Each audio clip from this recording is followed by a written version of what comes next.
কোনো এক গ্রামে এক ভয়ানক এলাকা ছিল, আর সেই এলাকার পাশেই ছিল এক ভয়ানক কুয়ো।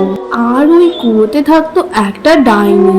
ছিল সে খুবই ভয়ানক। ওই ডাইনির মনের ইচ্ছা শুধুমাত্র গ্রামবাসীর স্বাদ গ্রহণ করা। কোনো গ্রামবাসী যদি এই কুয়োর পাশ দিয়ে যাওয়া আসা শুরু করে, তখন এই ডাইনি মিষ্টি সুরলি আওয়াজ বার করে তাদেরকে এই কুয়োর কাছে আনতে আকর্ষিত করে। এই রাজা বাবু, কোথায় যাচ্ছ? এখানে আসো না, আমি তোমার জন্য কখন থেকে অপেক্ষা করছি। আমি তোমার জন্য সুস্বাদু ভোজন রান্না করেছি। আসো না, একবার এইদিকে আসো। আরে বাহ, এই মহিলাটা কে যে কিনা আমাকে রাজা বাবু বলে ডাকছে?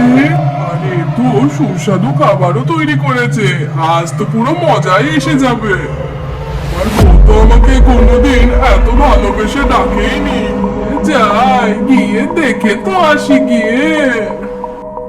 তারপর ওই বোকা লোকটা না বুঝে সেই ভয়ানক কুয়োর দিকে এগিয়ে যেতে থাকে। আরে সুন্দরী, তুমি কোথায়?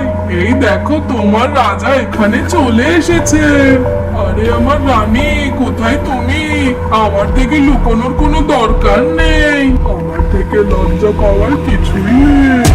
আরে রাজা বাবু, আমি তো এখানেই আছি, খোঁজো আমাকে। আমাকে খুঁজে তো দেখো, আমি এখানেই আছি। তখন সেই গ্রামবাসী ওই মহিলার আওয়াজের পিছু করতে থাকে আর পৌঁছে যায় সেই ভয়ানক কুয়োর কাছে। আরে রাজা বাবু, এদিক ওদিক কোথায় দেখছো? আমি তো এখানেই আছি। আরে ইয়ার, এই আওয়াজটা তো এইখান থেকে আসছে, কিন্তু ওই মহিলাটাকে কোথাও দেখাই যাচ্ছে না কেন? আরে আমার রানী, তুমি কোথায়? দেখো, আমি তো চলে এসেছি, আমার সামনে এসো। আরে দেখো রাজা বাবু, আমি তো এখানে লুকিয়ে আছি, একবার এখানে দেখো।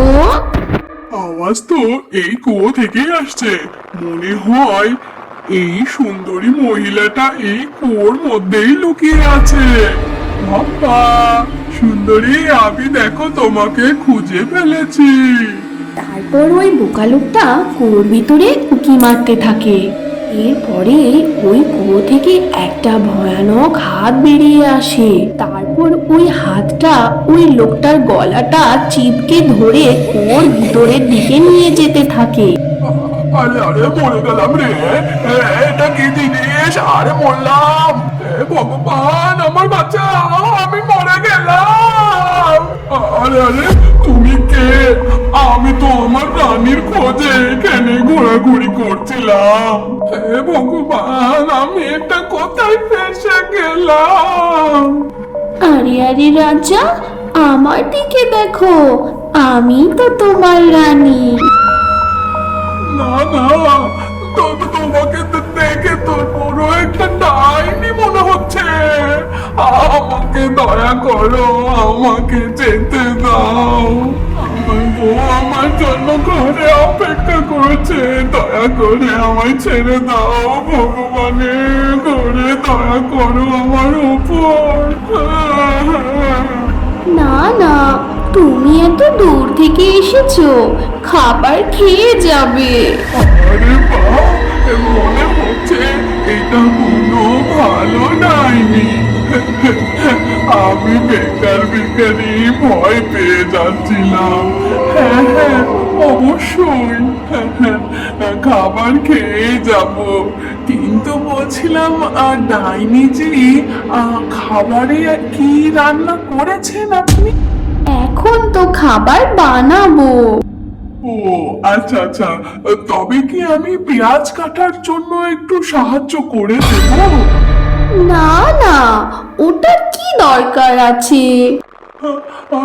বলছিলাম যে এখানে তো কোনো গ্যাস চুলা কিছুই দেখতে পাচ্ছি না, তাহলে আপনি রান্না কি করে করবেন এখানে? খাবারকে রান্না করে খাবার কি বা আছে, এইভাবেই খেয়ে নেব। ও আচ্ছা আচ্ছা, তো বলছিলাম যে আজকে খাবারে কি আছে? তোমার মাথা।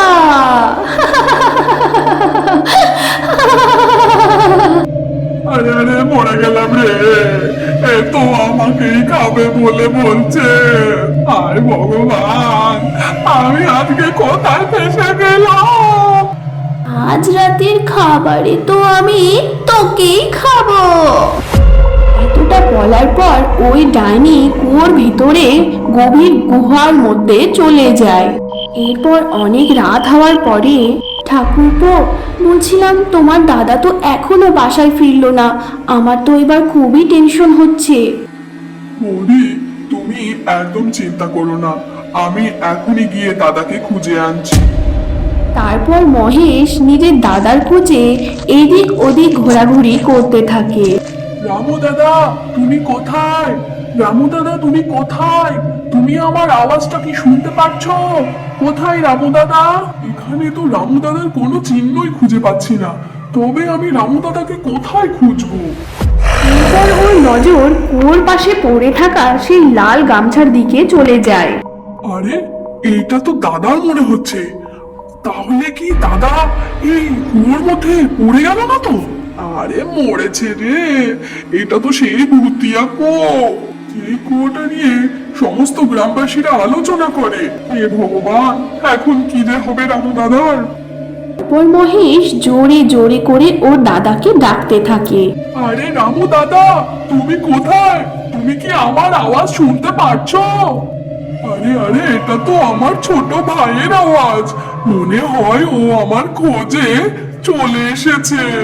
আরে বাহ, এটা তো তাহলে খুবই মজা হয়ে গেল। এই শিকার তো নিজে পায়ে হেঁটে আমার কাছে চলে আসলো। ডাইনি তখন আবার নিজের মিষ্টি সুরের আওয়াজ বার করে ডাকতে থাকে। আসো রাজা, আমি কখন থেকে তোমার জন্য অপেক্ষা করছি, জলদি আসো। আমি তো তোমার জন্য ভোজনও তৈরি করে রেখেছি, যদি দেরি হয়ে যাবে তো ভোজন পুরো ঠান্ডা হয়ে যাবে গো। আরে, এই মধুর আওয়াজটা কার? আর আমাকে রাজা বলি বা কেন ডাকছে? আরে তুমি কে? রাজা, আমি তোমার রানী। আমি কখন থেকে তোমার জন্য অপেক্ষা করছি, আমি এই কুয়োর মধ্যে আছি। আরে আরে মহেশ, এটা কোনো রানী নয়, এর কবলে একদম আসবি না, এখানে একদম আসিস না, তুই এর কবলে একদম পড়িস না, এটা একটা ডাইনি। তুই যদি এই কুয়োর কাছে আসিস তবে এই ডাইনি তোকে কুয়োর মধ্যে টেনে নেবে, তুই এই কুয়োর মধ্যে উকি মেরে দেখবি না। আরে, এটা তো পুরো রামু দাদার আওয়াজ, মরেছে রে, রামু দাদা তো পুরো ডাইনির কবলে পড়ে গিয়েছে, এখন আমি কি করব? তোর এত বড় সাহস, তোর জন্য আমার আর এক শিকার আমার হাত থেকে বেরিয়ে গেল, তোকে আমি একদম ছাড়বো না।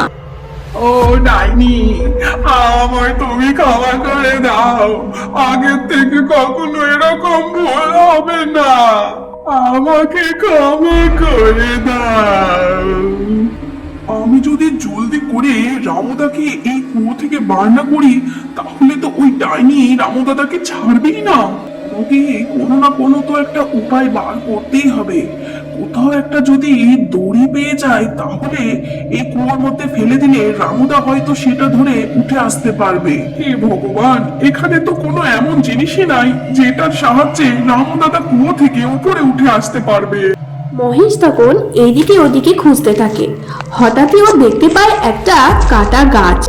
এই ভাঙা গাছের ডাল আমার কাজে আসতে পারে, এটাকে যদি আমি কুয়োর মধ্যে ফেলে দিই তাহলে রামুদা হয়তো এটার সাহায্যে উপরে উঠে আসতে পারে। তারপর মহেশ ওই গাছটাকে নিয়ে গিয়ে কুয়োর মধ্যে ফেলে দেয়। রামু দাদা, তুমি এই গাছের সাহায্যে উপরে উঠে চলে আসো।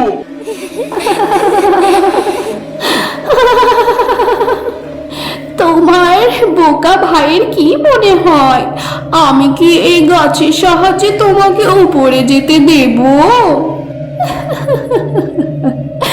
কতটা বোকা তোমার ভাই। কোনো ফায়দা হবে না রে মহেশ, এই ডাইনি আমাকে কিছুতেই এই কুয়ো থেকে বেরোতে দেবে না। তুই নিজের প্রাণ বাঁচা, এখান থেকে পালা, নয়তো এই ডাইনি তোকেও এই কুয়োর মধ্যে টেনে নেবে। এখন আমি কি করব? আমাকে অন্য একটা উপায় পার করতেই হবে।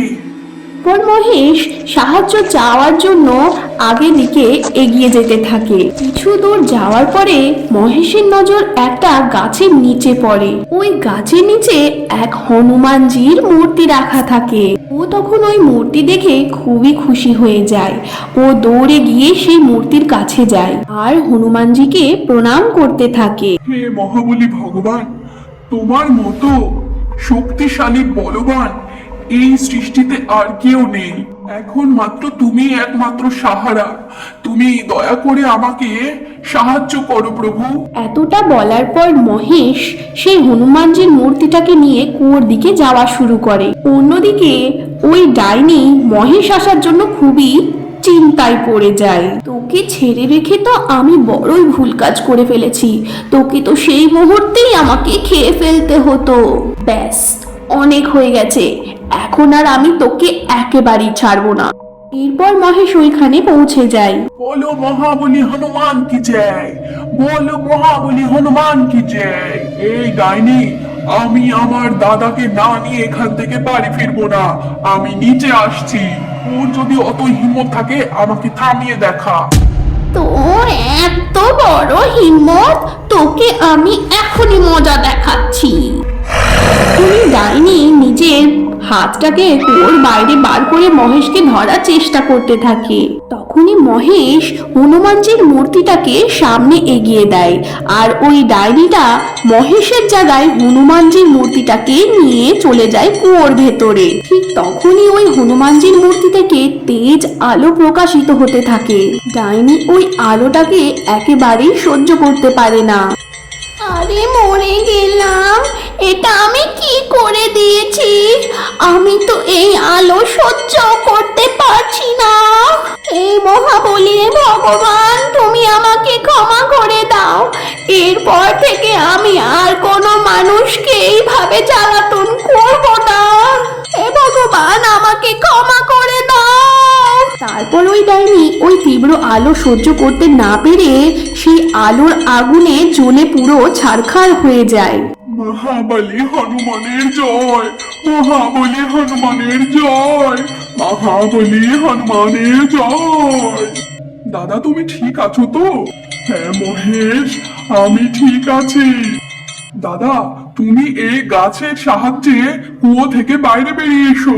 তারপর রামু সেই গাছের সাহায্যে কুয়ো থেকে বাইরে চলে আসে আর দুই ভাই তখন খুবই খুশি হয়ে যায়। তারপর ওই দুই ভাই মিলে হনুমানজির মূর্তি নিয়ে নিজের ঘরের দিকে রওনা দেওয়া শুরু করে। যে কোনো খারাপের আগে সবসময় সত্যতারই জয় হয়ে থাকে।